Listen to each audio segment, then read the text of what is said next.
Hello learners, this is Taranam Jahan from Department of Commerce. Today we are going to solve 9th question from the holding companies unit. Here is the question, and the question says the balance sheet of H Limited and S Limited on 31st of December 2006 are given below. Here is the balance sheet of H Limited and S Limited. Liabilities are given and assets are given for both the companies. Now we'll see what are the liabilities. Share capital, shares of ₹100 each for H Limited 2 lakh rupees and S Limited 50,000 rupees. When it comes to the general reserve, H Limited is having 30,000, S Limited is having 10,000. P&L account, H Limited 40,000 and S Limited 20,000. Profit for the 2006, that means current year, is H Limited is 50,000 and S Limited 25,000. Then creditors for H Limited is 30,000, S Limited is 30,000. Next comes the bank overdraft, which is there only for the H Limited, and bills payable are also there only for the H Limited. When it comes to the asset side, we are having assets like buildings, H Limited 60,000, S Limited nil. Then machinery, S Limited 2 lakhs and S Limited nil. Stock 40,000, 85,000. Cash balance of both the companies are 10,000. Then here is the acquisition of shares.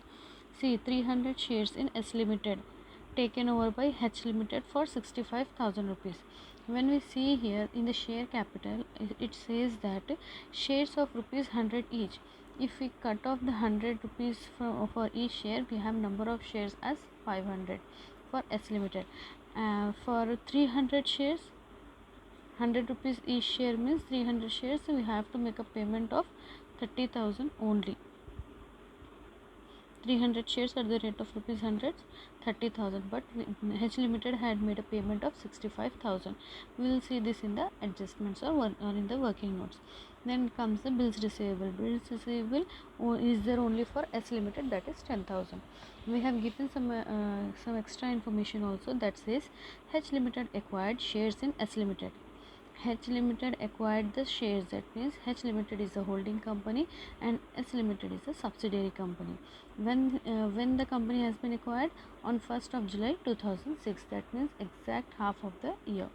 Then all the bills receivable of H Limited were accepted by S Limited.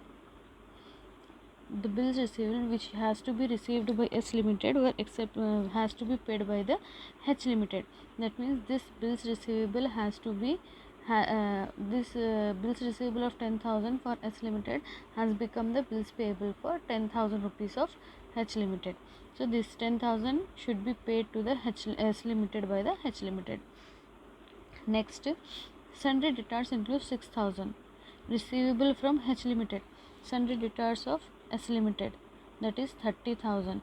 Out of this 30,000, 6,000 has to be received from H Limited for goods supplied by the S Limited. These are the some adjustments which we have to do during the working notes. Okay. Now we will start here with the preparation of consolidated balance sheet. It is a 9th question.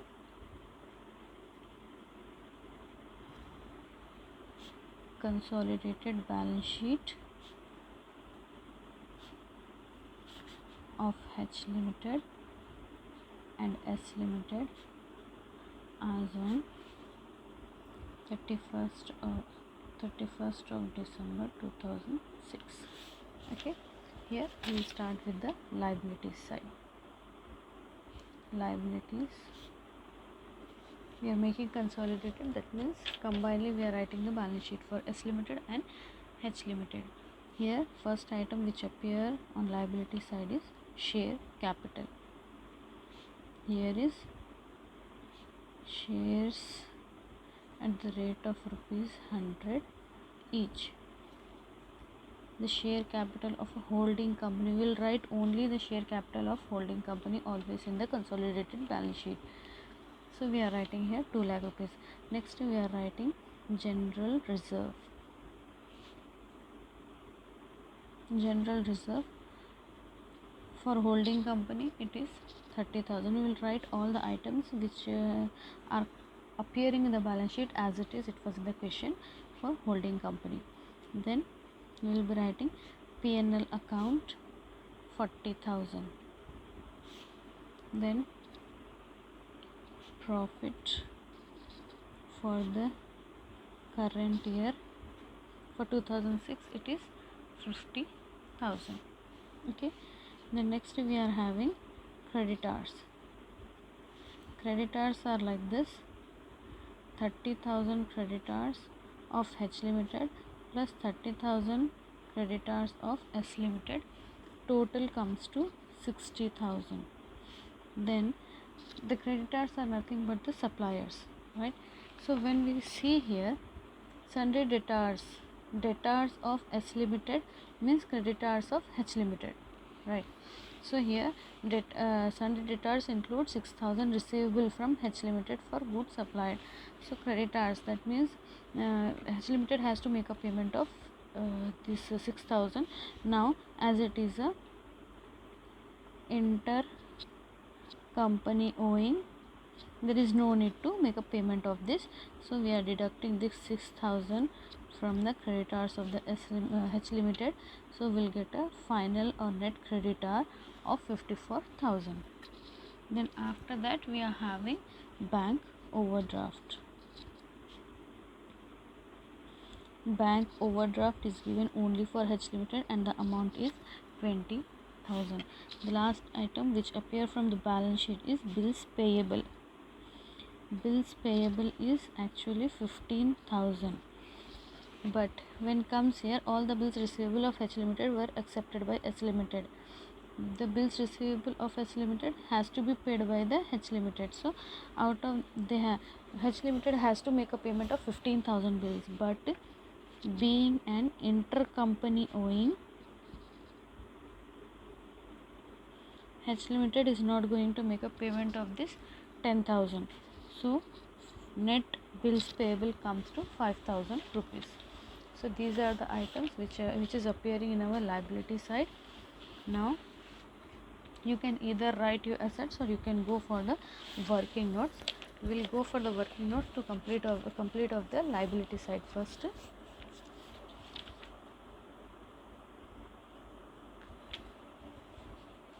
When comes to the working notes, first item what we will prepare here will be the capital profit. Under this capital profit, we will see that general reserve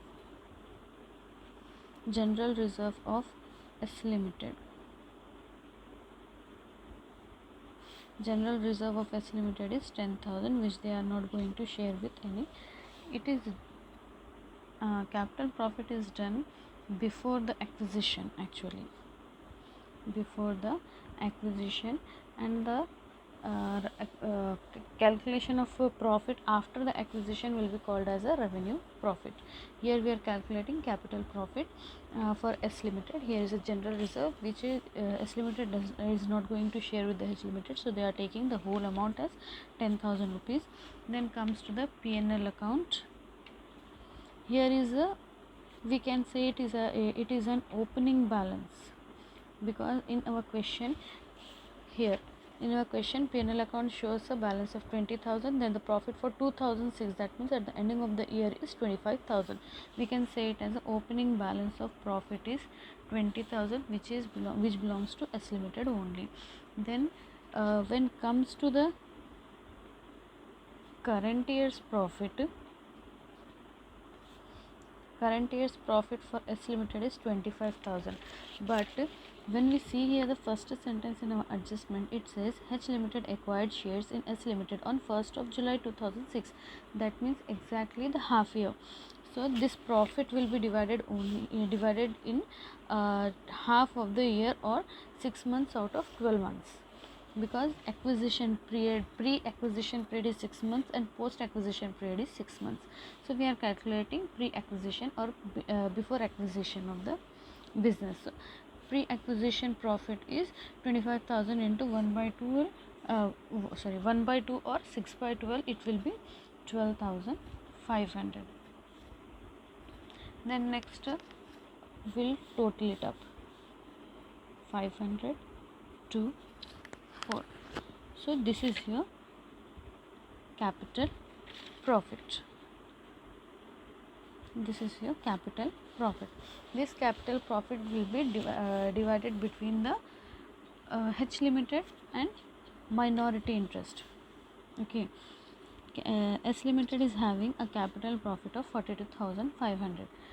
Now this 42,500 will be distributed among the majority interest, that means H limited holding company, and the minority interest.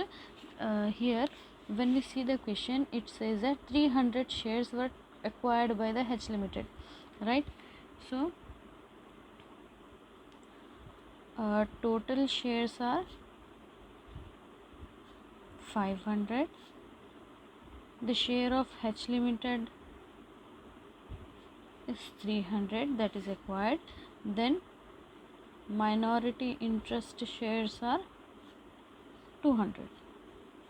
Okay, H limited shares are 300, minority interest are 200, total shares are 500. Now this 42,500 capital profit should be distributed among H limited and minority interest. Now here we are distributing among both of them. Here distribution of capital profit, you can write it as a calculation for each.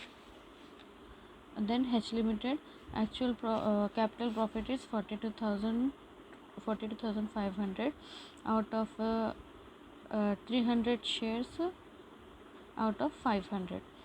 What you will get here? You will get here as a 25,500. Okay.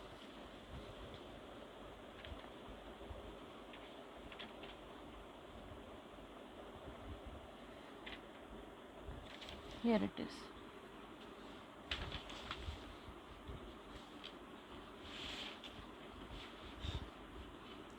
$42,500 into 300 shares out of 500 shares, you will be getting here 25,500.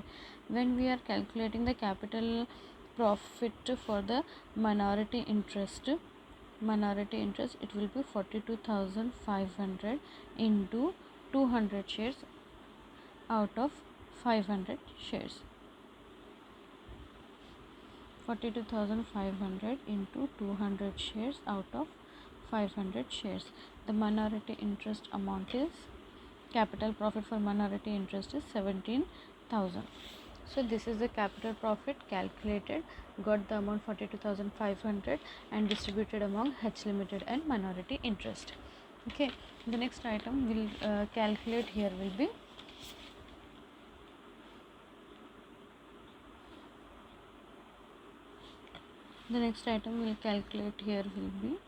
revenue profit. Revenue profit is calculated for post acquisition period. Post acquisition period, what we have here? Here we have only one item, that is out of 25,000, 12,500 has been taken for the pre-acquisition period, remaining 12,500 will take here for the post-acquisition period. Okay, here I'll write post-acquisition profit for the current year. That means out of 25,000, half of the year will get here 12,500. Now share of H limited will be, in this 12,500, 3,000 shares out of 300 shares out of 500 shares. Then share of minority interest will be 12,500 into 200 shares out of 500 shares. Okay,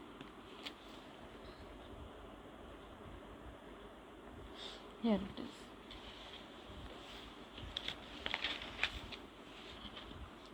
12,500 shares 12,500 rupees for 300 shares out of 500 shares. The amount of revenue profit for H Limited is 7,500.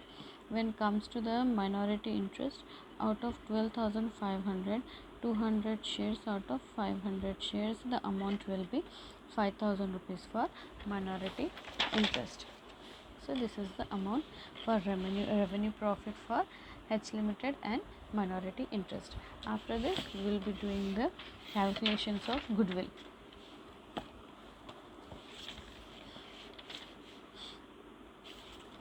This is our first calculation, capital profit, revenue profit second one.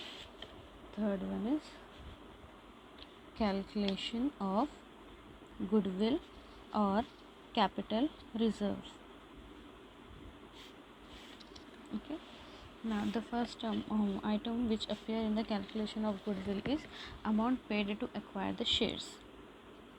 Amount paid to acquire the shares. What is the amount we paid here to acquire the shares? 300 shares were acquired for 65,000 rupees. We'll write here that amount, 65,000 rupees. Next, minus face value of such shares. Under this, we'll write some items like value of share, book value of shares acquired.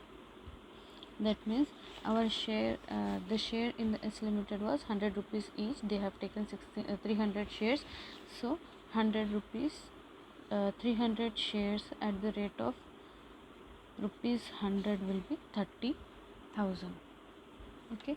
Then we will be adding capital profit of H Limited in this. We are giving them, S Limited is giving them. So we will be adding capital profit, that is share of S Limited, that we got here as 25,500. When we add this, we are getting in outer column 55,500. When we are adding this, we are getting 55,500. So anyways, this amount, face value amount, is lesser than the amount paid.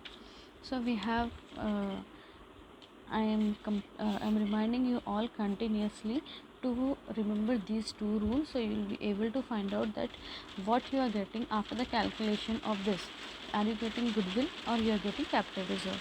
So here is the rule: when amount paid is greater than the face value, you will reach the goodwill. When amount paid is lesser than the face value, you will get the capital reserve. Here amount paid is more than the face value. Amount paid is more than the face value, so you are getting here a goodwill. The amount what you are reaching here is a goodwill. So 65,000 minus 55,500, you will get here 9,500, the amount of goodwill. Okay. And the last item what we'll calculate here is the fourth item, that is minority interest. That means the minority shares, what the amount they'll receive, that we will write here. Okay. And then what is the how many shares minority interest is having? Minority interest is having 200 shares. So we will be making payment them to the them of the share capital. That means 200 shares at the rate of rupees 100 each. 100 each. That means 20,000 rupees for share capital. Then add, they are getting the share in capital profit.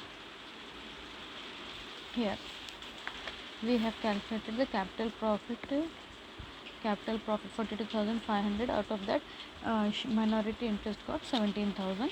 We are giving this 17,000 to them, and after that we are adding share in revenue profit. The share of minority interest in the share in minority interest of in the what do we call revenue profit is 5,000 rupees. Okay, so these are the amounts which we have to make a payment to the minority interest. When we total it up,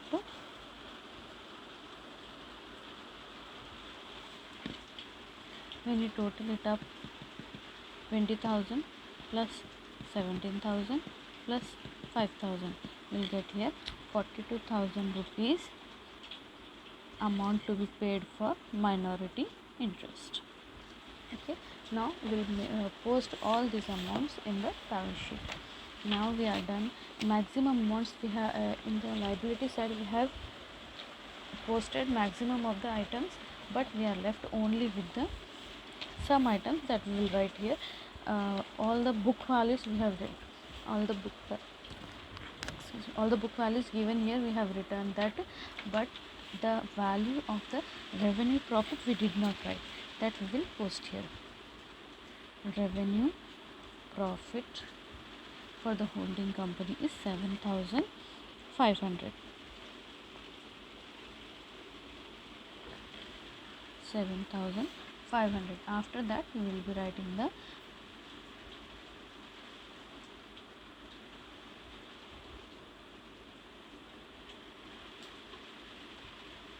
minority interest amount, that is 42,000. We are done with the liability side. When it comes to the asset side,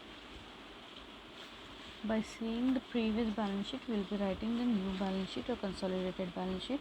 The first item appears on asset side is buildings, 60,000. As there is no change, we will write the whole amount as it is. Then we are having machinery, 2 lakhs for only H Limited. There is no machinery for S Limited. Then when it comes to the stock, we don't have any adjustment, so we are writing 40,000 plus 85,000. Total comes to 1,25,000. Next item is debtors. Here is the debtors of H Limited 10,000 plus S Limited 30,000. Okay, total comes to 40,000.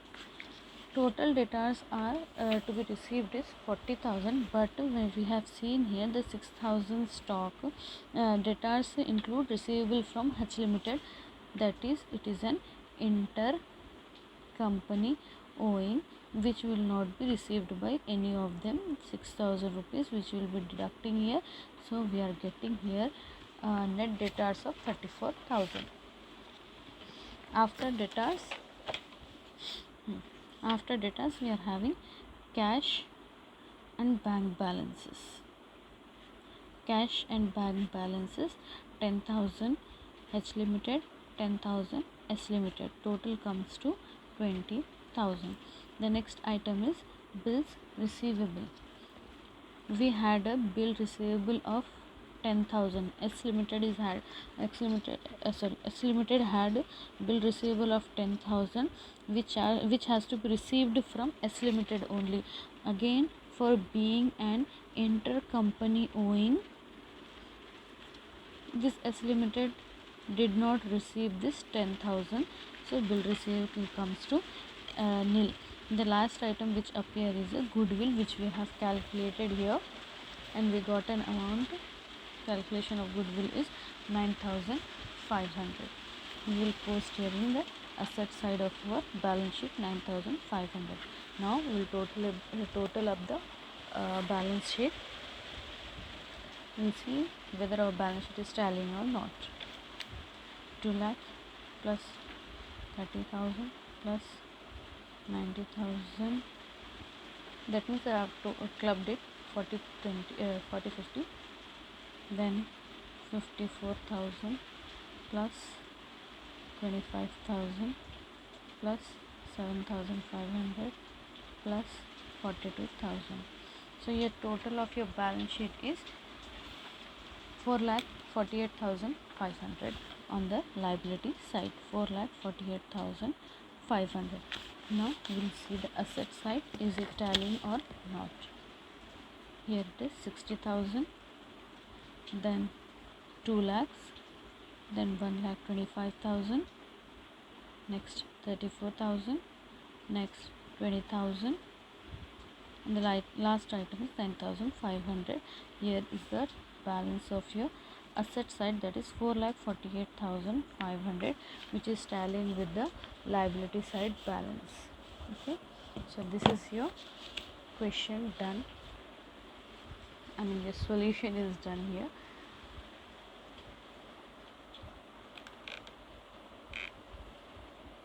Hope there is no problem in there is no doubt in the solution. If you have any doubt, you can ask me in your Google Classroom, or you can post me in your WhatsApp group. Okay, take care, girls. Stay home, stay safe. Bye.